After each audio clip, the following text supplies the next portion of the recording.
Oh, I see Dr. Resus here too. Just quick few announcements. We got a couple weeks left of lecture. The last 2 weeks of the year we'll have off, because it's like graduation and stuff like that. And then obviously everyone's checked out. The second years are freaking out because we have to actually work for a living, and the first years are freaking out because you guys will be second years.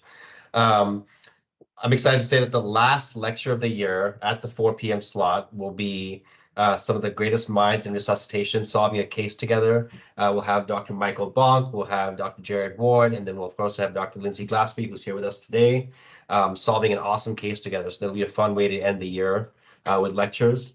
We only have 4 board review lectures done, and then we're done with the chest seek bank. So that should be good. All lectures are recorded. So for the second year studying for boards, if you guys don't want to read through all the explanations and want to hear one of the fellows go through the explanations, all those will be available for you guys. And then, yeah, next week we have Dr. Dellinger presenting on APRV, and we have Dr. Sharat Patel presenting on ventilator asynchrony. I know those were some requested lectures. And then I saw the recording for Jared's lecture. That went really well, so I'm pretty excited that everyone got that. With that said, let's go ahead and get started. So this lecture is, you guys have seen me do this a lot, and I know a lot of people will look at me like I'm crazy when I do this. I obviously have a big, enjoyment of resuscitating patients with hypertonic saline just because of how well I see it work, but when done in the right patient. And so, I think in a lot of scenarios, using hypertonic saline, can be kind of like a last toolkit in the ICU playbook for resuscitating or de-resuscitating patients once again, in the right scenario. So the way I kind of got into this was that, I think that I heard a podcast or read a blog a couple years ago, so it's like one of those like social media things. Then I thought, okay, this is crazy, whoever's presenting on this. And then I looked at the literature. And then I saw, wow, this thing actually works. So I came across some scenarios, which we'll go over, and I utilized it and it worked. And then I did it again and again and again, and I kept seeing it work. And so obviously I've become a big fan of it. And it's kind of like a team effort, getting the nephrologist on board, getting the other, some attendings on board, having to convince them, and printing out a bunch of papers to do this. But it's nothing new. It's been done quite a bit. A lot of this literature comes from previous trauma literature and then kind of extrapolated into heart failure literature, then cirrhotic literature, and then kind of we'll go over some unique case scenarios where you guys can utilize it. But once again, I'm not saying giving this lecture so that you guys all go and do what you guys did when you guys had the PAV lecture, which is, next time I walked into the ICU and everyone's on PAV. You have to have definitely the right patient. You have to have an understanding of the patient's hemodynamics, whether it's venous congestion, and then, things like that. And so please do stop me for questions as we go through the case scenarios. I'm hoping that, you guys will kind of give me your input on what you want to do. So, these are overall very common, complicated, frustrating ICU cases. And you guys are probably used to offering certain therapies, but in my experience, they just don't work. For example, like the cirrhotic patient that's extremely volume overloaded, that's not responding to diuretics, so the patient that you just feel that gut feeling that maybe I don't want to put this patient on dialysis for volume removal. What else are my options? And so I think in this scenario, it's something, that we can offer that might be better than what we have right now. So we have a 70-year-old female with a notable cardiac history who has the usual alphabet soup, heart failure, diabetes, hypertension. She comes in altered. She's not really responsive. She's in the ER, found to be hypotensive, have to have foul-smelling urine. So likely, your classic patient of UTI causing septic shock. And then, she receives your usual gold therapy, 30 cc per kg IV fluid bolus, maybe a little more extra fluid because she was still hypotensive. And next thing you know, fast forward, she's on 3-pressor shock, being admitted to the ICU. She's got a central line, A line. And what you notice over the next 24 hours that as you're continuing resuscitation is that her kidney function is working. The creatinine on arrival was 1.5. Now it's 2.5. Now it's 3.5. And she's starting to make less and less urine, right? So classic post-septic patient, you're concerned about, possibly ATN. So, I guess let me hear from you guys as the expert resuscitationist, aka the fellows. What is your guys' opinion on what to do next? Maybe someone in Vineland.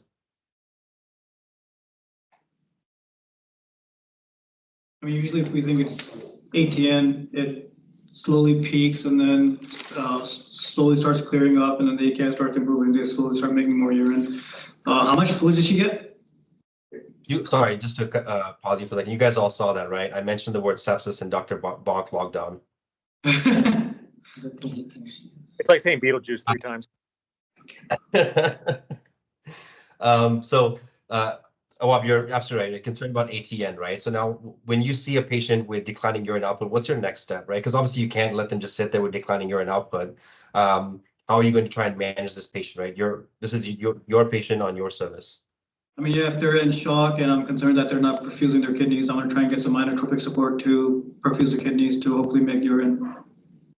Yeah, and that that has been definitely been studied in the past, right? Let's potentially support the patient with higher MAP goals, right? And so, I think the data for that was not really conclusive.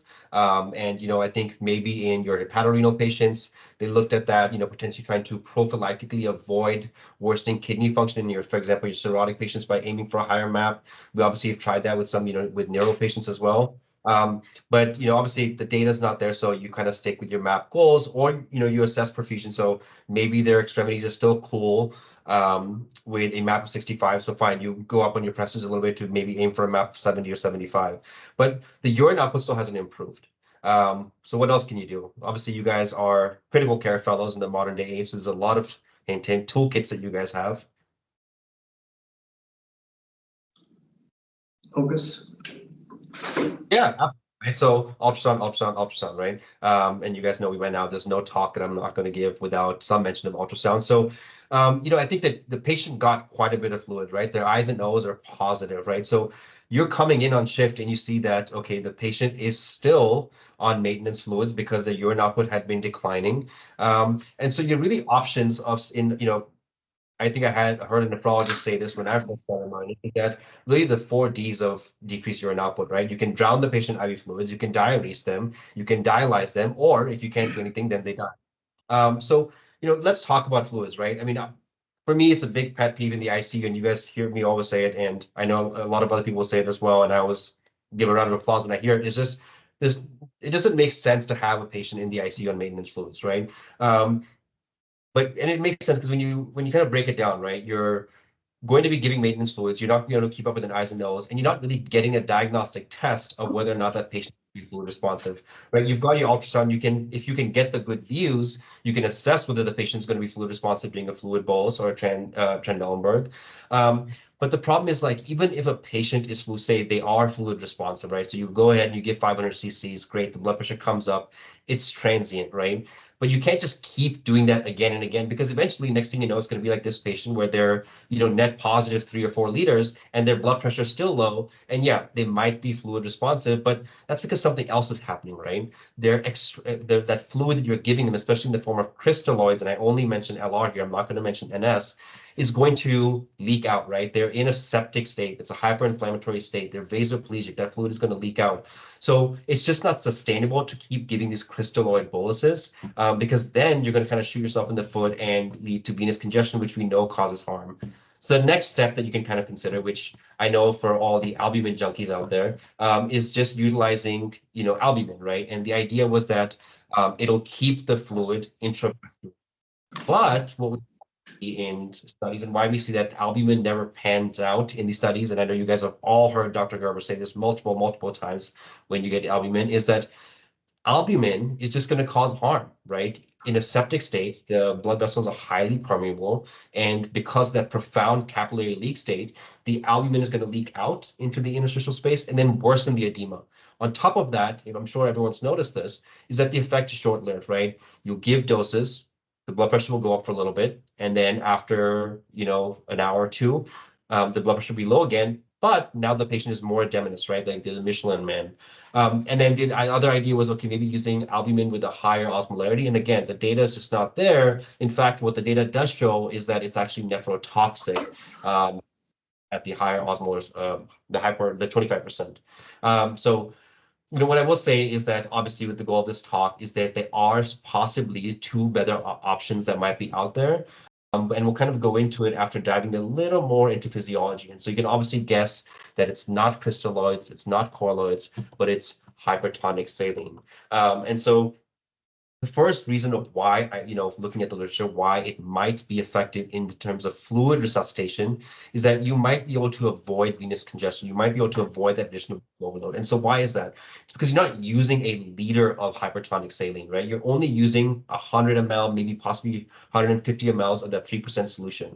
And really, when you break it down from a physiological standpoint, and just kind of bear with me here, but we'll kind of go back to med school a little bit, is that you're 100 mLs of 3% normal saline is equivalent to about 1 liter of crystalloid solution.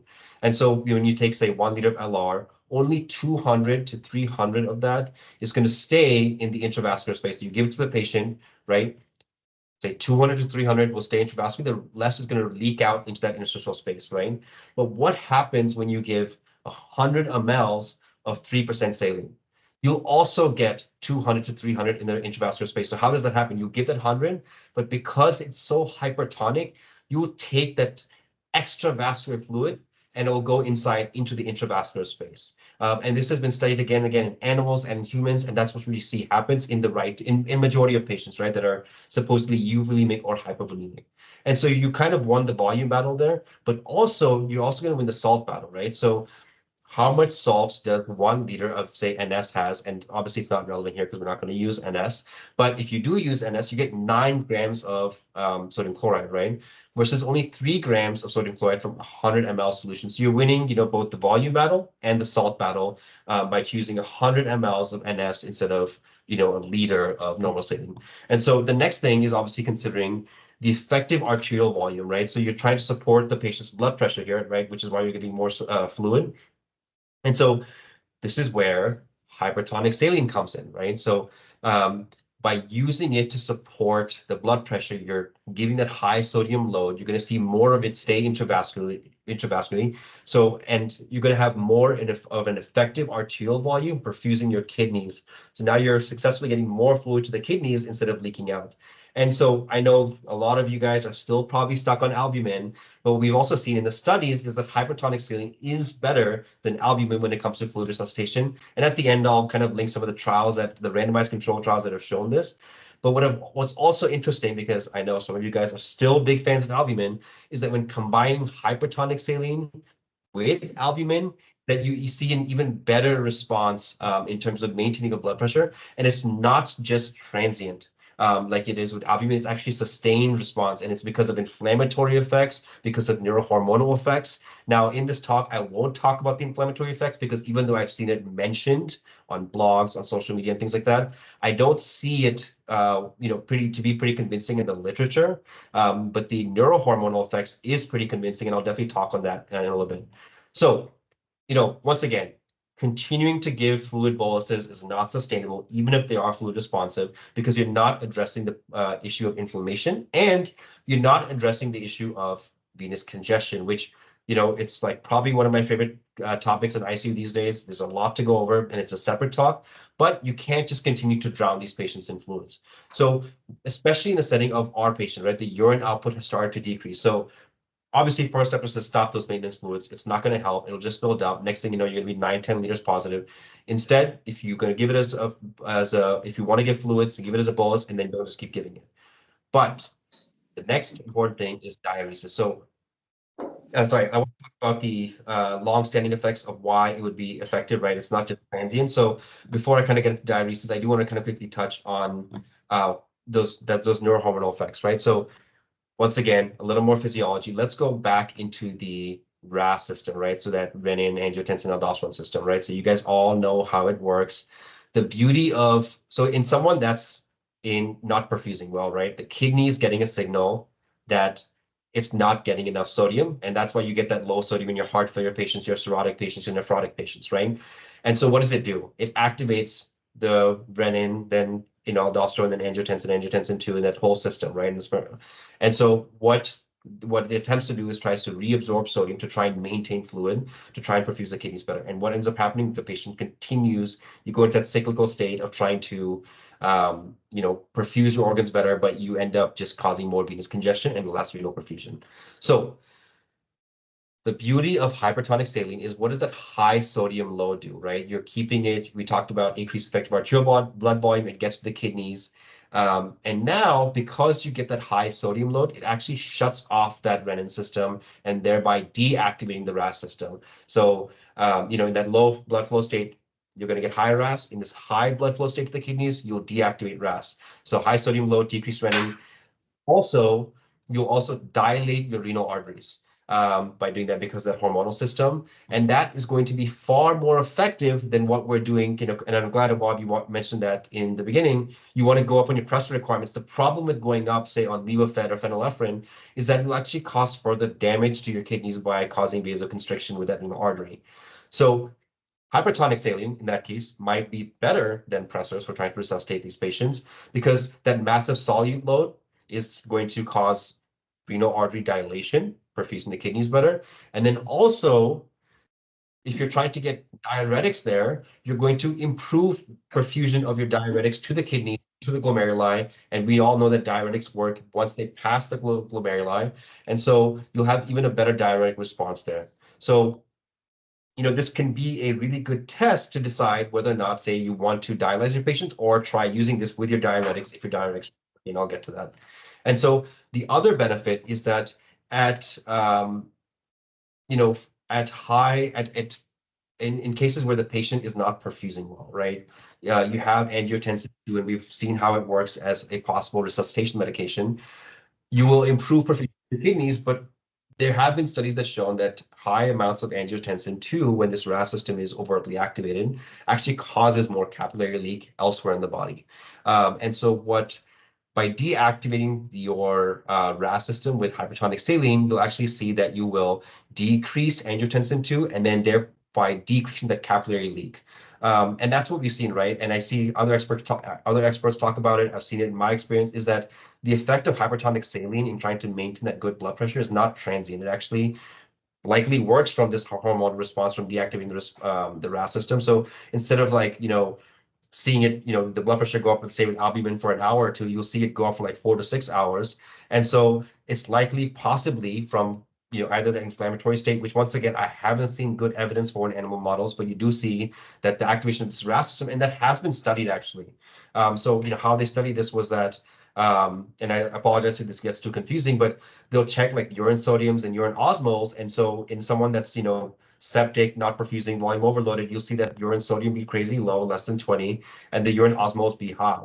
But when you give hypertonic saline, that urine sodium will start to shoot up, and it'll go up to like 30s, 40s. But it's not just that sodium load. You'll also shut off that RAS system and that antidiuretic hormone system, the 88 system. And so you'll see the urine osmoles significantly decrease. And this is despite giving a hypertonic saline. And that's likely because shutting off ADH. So think about this like your heart failure patients, right? Who you resuscitate in the ER or because of sepsis. It could be really, really effective in that case, and for a longer amount of time. And so we talked about this, right? The urine output has decreased, so you stopped your fluids, and now you want to diurese. So I'm sure everyone's familiar with this, right? In this patient, it's what you probably want to consider is that your ultrasound is showing venous congestion. The patient is net, positive 4 or 5 liters, and now the urine output has decreased. So you give some dose of diuretics, it probably won't work, right? And so you guys have probably heard of like the diuretic stress test, the furosemide stress test, and Lasix stress test, right? You want to give a large chunky dose of Lasix, right? So if you're Lasix naive, like I'm sure you guys have heard of what's it called? It's called like God's law of Lasix or something, but 1 mg per kg if you're Lasix naive, or 1.5 mg per kg if you're Lasix tolerant, right? So that's a pretty hefty dose. And so then what you do is then you monitor the urine output in 2 hours. If you get a good response, okay, that means that in this patient who has ATN, the kidneys are still working. But if they don't, then maybe I need to consider dialysis. But the problem with doing this, and why it gives a lot of people pause, and why I don't see it done consistently enough, is the concern that, okay, maybe the blood pressure is still low, or that they're still on 3 pressors. And that makes sense, right? Because even in a patient whose blood pressure is low, even the healthiest kidneys won't work in the setting of low blood pressure, likely because of that problem with the RAS system, and then not being able to get your diuretics to the kidneys. So even in a healthy person, you're not going to have an effective response to diuretics if your blood pressure is too low, or if you're like, say, on 3 pressors because you're causing vasoconstriction of the renal artery. And so, yes, that I'm a big fan of the diuretic stress test, and the evidence is very supportive of this Lasix stress test. But what if I could say that it's far more effective by combining that Lasix stress test, that hefty dose of diuretics, with hypertonic saline. And this is once again something that has been very well studied, right? So just as a quick overview, we talked about like the conditions that we're looking for, right? Volume overloaded patient who's still on multiple pressors. You're concerned that they've been over resuscitated, but because of that septic response, right? You've got the steroids on board, you've got the pressors on board, you've got your antibiotics on board, but they're not making any urine output, and it's likely because of this hormonal response, right? You're getting decreased effective arterial blood volume.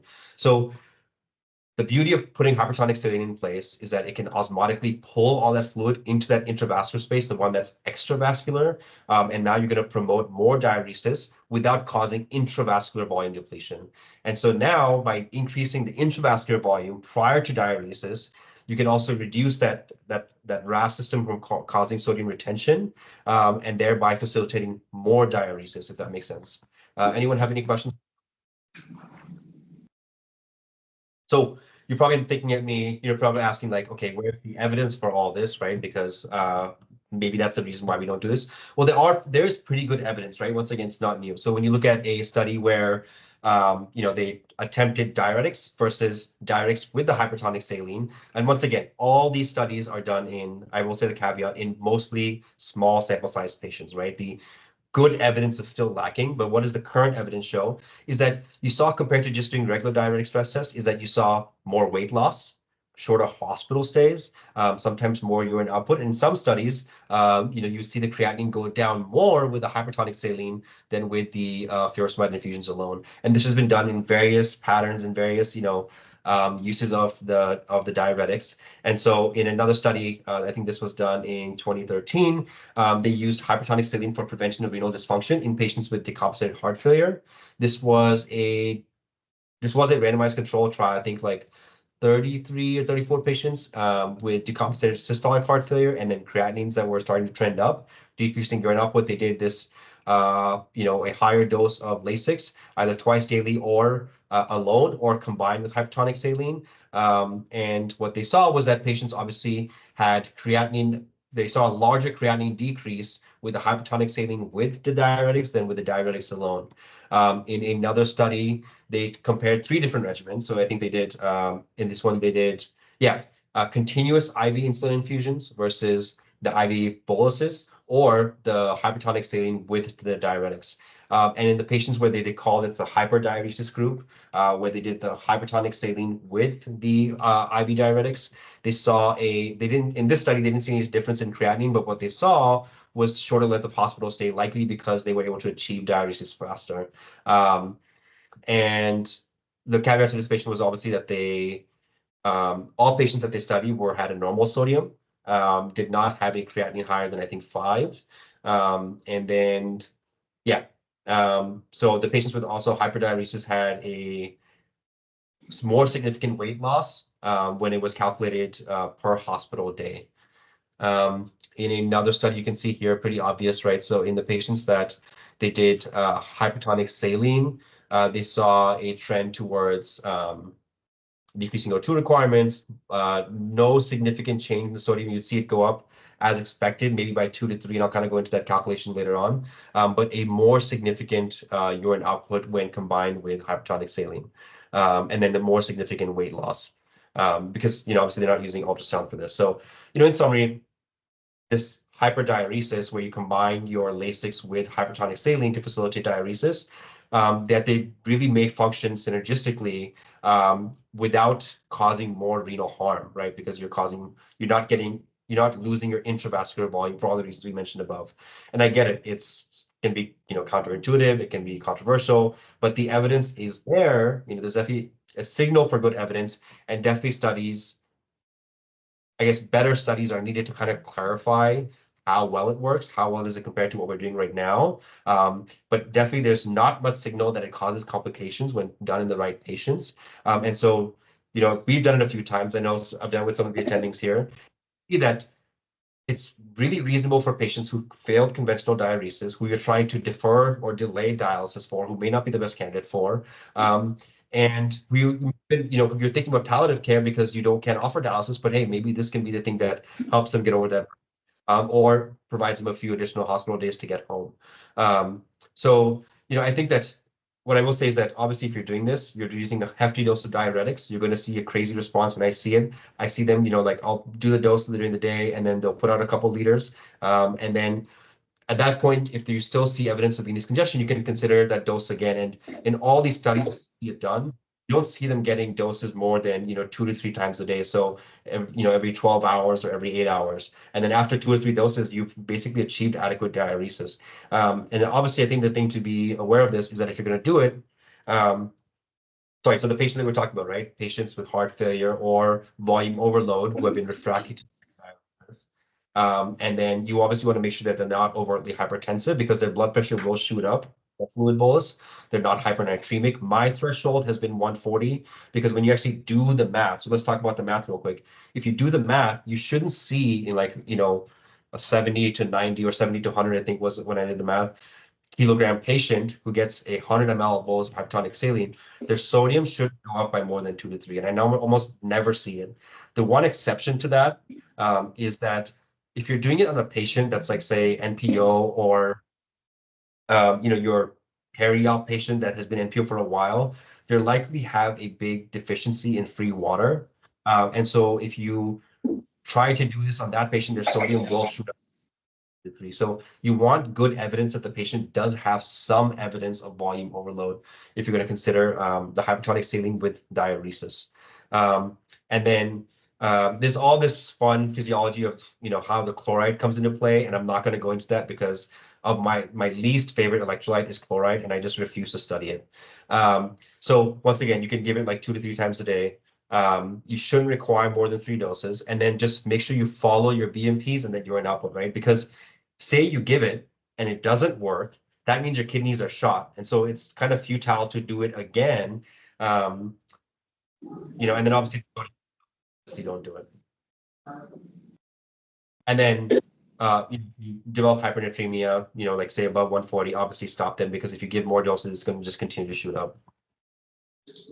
Any questions so far on using hypertonic saline for diuresis or for volume resuscitation? Cool. Hopefully I'm not confusing everyone. So now back to our patient, right? So you've done this diuretic stress test. You've done that dose a few times. The urine output is still starting to decrease, right? So initially it was effective. They put out, 2 or 3 liters, but they still haven't made enough urine without this. And then you start to see that the O2 requirements worsen. So overnight, the patient gets intubated, and then you come in the morning. They're on 100% FiO2, and their PEEP is 12, right? And then you do your ultrasound exam, and you see same thing that you saw the day before, despite that initial success with the diuretic, the diuretic stress test, is they've got pulmonary edema, they've got the pleural effusion, but you also see significant right-sided venous congestion. You do your VEXA scan, which all of you guys are amazing at now, and their VEXA is 3. And then you look at their RV, and it's dilated. You're a master with ultrasound.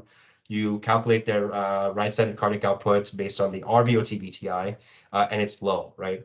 And so you're concerned that the patient is starting to develop right-sided heart failure because of the pre-existing cardiomyopathy, maybe pre-existing pulmonary hypertension, aggressive volume resuscitation. And so now I'm curious to hear from you guys, what are some things that you are likely going to do to try and help this patient out? Is the case clear so far? Septic shock, now got fluid resuscitated, you attempted diuresis, it's not as much as you want, and you're concerned that now in the classic septic cardiomyopathy, along with volume overload, they're developing some level of cardiomyopathy, possibly both left-sided and right-sided, as you can see on the ultrasound here. Maybe Alok, Syed, Joanna.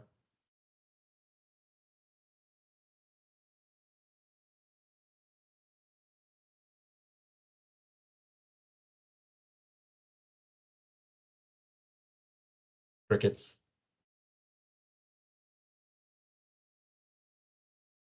You should relieve the pressure from the right side. So, I mean, if diuretics aren't working at this point, I would say dialysis.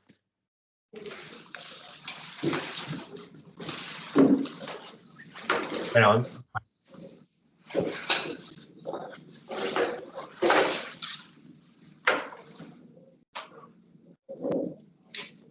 think the management for right side heart failure is diuretics and vasodilators, whether it's both or nitrates. Nitrate. You're thinking about like, pulmonary vasodilation, right? So one other thing I mentioned, anyone have anything else to add? What they would do differently? So you can kind of guess from the theme of this talk, right? That I'm trying to do my best here to try and defer dialysis, only do dialysis if I have to. As much as I love placing HT catheter lines, I think that maybe I have something else medically to offer this patient. So keep in mind, the patient is still on 3 pressors, right? And so you're not going to have that much success getting volume off because you're doing CRT, right? The patient's on 3 pressors. You're going to have a hard time doing a high amount of ultrafiltration with CRT, right? So there are 2 things that I would really consider. You're absolutely right. You want to get volume off. You want to get volume off, and potentially that means dialysis. But the other thing that you also want to do is you want to improve your cardiac output, right? That right side is starting to fail, that left side sucks. And so, one thing that you might consider doing is adding that pressor epinephrine, right? Because it's going to improve your cardiac output, improve your contractility. And so, the patient might have some improved response by improving medically. But once again, you're just going to tire your heart more because you're stimulating the heart to work more. And so what I would say is that in this patient, this is another scenario where you might even consider giving, hypertonic saline. So you gave epinephrine to try and improve the cardiac output. And in order to remove that volume, we've already been doing this. We've been doing like the, 3% saline with the diuretic stress test, that high dose diuretics. And in this case, while we're doing this, I may say, okay, if we're going to start the epinephrine, let's do this diuretic stress test as well. And in order to avoid giving continuous amounts of higher amounts of volume to the pressors, let's try and come off another pressor, even though they're max drop a bit. And I don't see a drop of it. What I commonly see is that when I start epinephrine in this patient who has evidence of cardiomyopathy, is that you probably want to get them off, like say the phenylephrine, right? Because of that afterload. And so you put them on epi, you take them off the neo, blindly adding on a 4th pressor. And so this way you also get the benefit of avoiding that additional volume. But now I'm going to say, okay, what's the benefit of hypertonic here, right? So you're doing the hypertonic with your diuretic stress response. And so the beauty of giving hypertonic saline here is that it actually might improve your cardiac output. So how does that happen, right? So when you look at what happens, say, in the right atrium and left atrium, right? We talk about ANP and BNP. The 2 most potent stimuli of ANP are stretch and hypertonicity in the atrium. And so 3% saline, by giving it, you're going to cause more of a stretch. Once again, all the volume's doing that, but by drawing that intravascular volume in, you're going to create more of a stretch into this atrium. And then by giving that high solute load, you're going to create tonicity. So what's going to happen? Atrial natriuretic peptide will get activated, and nitric oxide will also get activated. 2 key hormones that will help improve the cardiac output, and this has also been studied extensively in animal models and human models. And so by activating these hormones, what you'll see is that contractility will increase because of the ANP, and then you'll decrease both systemic vascular resistance and pulmonary vascular resistance, aka your afterload, by activating nitric oxide. So this, when you kind of go back to I'm trying to do it the other way of the camera, your Frank-Starling curve, you're going to help push that patient back onto that correct side of the Frank-Starling curve. And so, if that works and your perfusion improves, it kind of gives you that information, right? That it might not just be sepsis causing the problem, but really truly volume overload, and really giving you more evidence, right? That it's your classic ICU patient that's volume overload, that has some level of cardiomyopathy and is going to benefit from volume removal. But the difference is here, you are able to avoid dialysis. And I've seen this work multiple times. It's also been reported in the literature, especially in your decompensated heart failure patients. Does that hormonal part make sense for how it improves cardiac output? And if you don't remember this, then just remember the hypertonic saline is helping the heart bench press, and then it's creating an easy way for the heart to move forward, aka decreasing afterload. So back to the case. So initially it worked. The cardiac output improved. You came down on pressors. You're starting to improve, but then after that, the patient declined. So overnight, instead of getting more hypertonic, which is fair, the patient was still struggling. The urine output has declined, and the nephrologist calls and says, "Hey, let's go ahead and pull the trigger." So they're persistently anasarcus, they're persistently hypoxic, and so overnight, the dialysis catheter is placed. They're initiated on CRT. But, and I'm sure you guys have seen this too, it's very, very frustrating amongst these ICU patients because they're just that ill, right? Your ability to remove your fluid has been limited by hypotension, right? So every time you start CRT or say they're stable on minimal UF, and then you try to go up on the ultrafiltration, the patient becomes more hypotensive, like extremely more hypotensive. They start to go profoundly up on vasopressors. You've done your workup. You're not finding another reason for why this is happening. And it's actually gotten so bad that a few times when you try and go up, they develop arrhythmias and the patient is almost arrested a few times. And so you come in the morning and the patient is now off CRT and you've consulted palliative, right? Because you're concerned that maybe they might not be able to tolerate dialysis. So besides consulting palliative care, what else are you guys doing at this time, or anyone else have a reason of why they're not being able to tolerate CRT?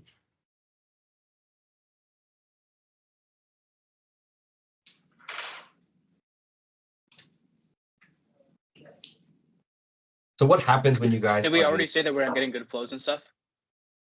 Yeah. Well, so what ends up happening is that you need to get good blood flows, but then your catheter is appropriately in place, right? And you've checked with your X-ray.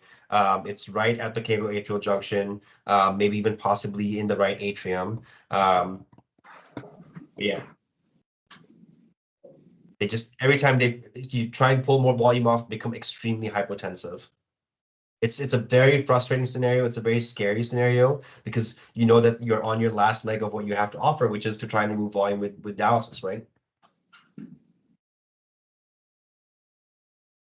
So when you start dialysis, just to clean the blood, you have to take away preload, unfortunately. Exactly, right? Is that Gibson? Yeah. Yeah, you're right. You're absolutely correct, Gibson, right? And so just think about like where your dialysis catheter is, right?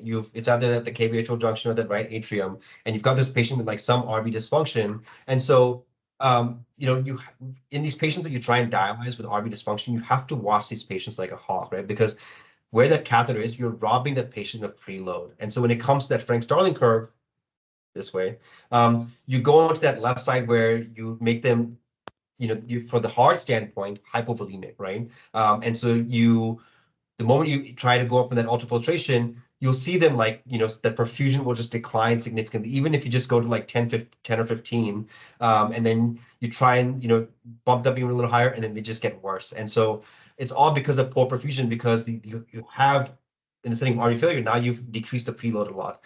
And so you have to ensure adequate preload in these patients. But then also you're compounded with the fact that the patient's volume overloaded, and if you give more volume, you're kind of undoing everything that you've been trying to do before. And so this is where kind of 3% comes to the rescue. And I wouldn't say as a bolus, but possibly as an infusion. And I will say what I'm about to say with the caveat that from everything that I've talked about so far, this part is where there's the least evidence, but I have seen it work, and I really do it because I have nothing else to offer. And so you want to make sure really that you're utilizing the volume that's already in the patient's body, right? The one that's been leaking extravascularly. So by giving that hypertonic saline, you give that, just 100 mLs. So you're not giving too much volume like we talked about in the beginning, because you're really winning that volume battle. But then also you're drawing the extravascular volume from that interstitial space into the intravascular space and giving more volume into the right atrium so that they can tolerate HD. What I do in this case is I don't give the hypertonic saline as a bolus. I give it as a continuous infusion, so that way it's continuously going while they're getting CRT. Obviously Dr. Bonk is here, one of the biggest fans of mixed venous. What you can do, and I've seen this done before, is that you can draw a mixed venous from the HD catheter every 4 to 6 hours, or even do it every time you switch how much fluid you're pulling from dialysis. And what you really want to see is that, when you think about like that CVO2, right, it should increase if by pulling more fluid, it's helping. And if you're pulling too much fluid, causing that cardiac output decrease, you'll see that SCVO2 start to decrease. So as you're giving the or as you adjust the amount of ultrafiltration you're doing, draw that mixed venous, and you hopefully want to see it rise from where it is. And if it's not rising, that means you're causing more harm by pulling too much. At least this way you're getting something to titrate to, especially if you're not being able to get good ultrasound views. Does that part kind of make sense? So all this to say is you did this, the patient tolerated dialysis, and there you have it. Next thing you know, she's gotten much of volume off, or O2 requirements have come down, and because you've addressed the venous congestion, or pressure requirements have come down, you've bought her time to get through this profound hyperinflammatory phase. She's now showing less capillary leakage, and next thing you know, in a few days, she's up there thanking you for everything you've done. And you, like the expert physiology resuscitationist you are being able to explain this in very simple terms, and you've successfully saved this patient.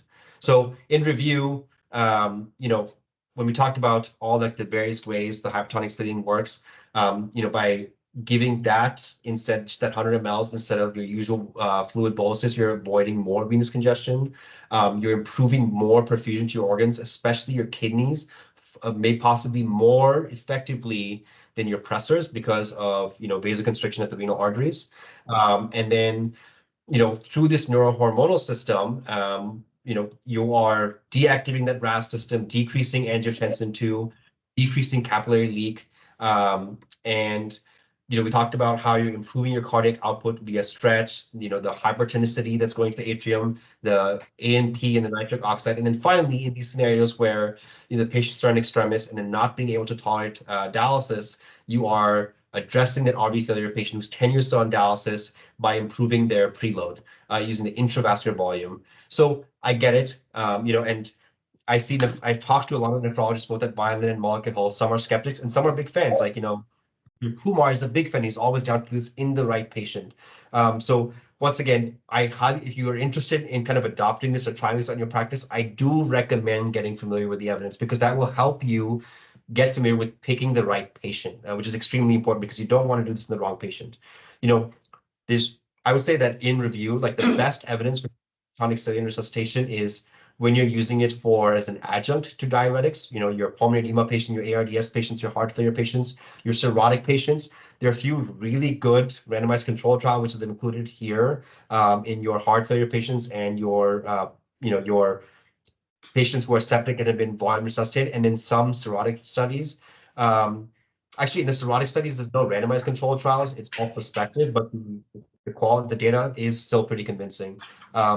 And then regarding fluid resuscitation, it's mostly from surgical literature, like, well before my time. But, where they could try to compare it using, as compared to IV fluids, and what they saw is that it would work just as good, if not, and sometimes better than crystalloids.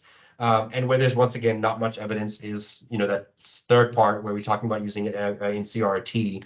And I have seen at other centers, nephrologists use it. They don't use it much here. They'll still prefer to use albumin. But I would think of it in this scenario as using the hypertonic saline in replacement of the albumin when you're trying to get these patients through dialysis. So one interesting part to all this is when doing this, where do I see kind of the battle with the attendings, right? And so, and this is where I think it's a great opportunity to provide, more studies done. So, there's a lot more to be studied, right? And if any of you guys are interested in taking up the mantle, I can send you guys some study designs that I've had in mind, obviously just haven't followed through on it. But for example, like, Dr. Sarkis and I were possibly thinking of doing this, where in these patients that are volume overloaded, that are refractory to standard diuretics, is doing a study where you compare, high dose diuretics with a thiazide diuretic versus high dose diuretics with hypertonic saline, and seeing which one's better. He's a big fan of that. I'm a big fan of this. So we said, why don't we try and do it head to head? So if anyone's interested, the protocol is already in place. I can give that to you guys. And it's a fun study to be done that can be done at Vineland, Molecular Hill. We obviously have plenty of patients that are in the ICU volume overloaded that you guys do that diuretic stress test on. So I'm happy to pass that on if anyone's interested. And then obviously the CRT thing is another one that can be studied as well. So another easy study to do if you guys are interested. And so there you guys have it. Why I love hypertonic, salty take on fluid resuscitation and deresuscitation. Thank you guys for listening. And with that, anyone have any questions?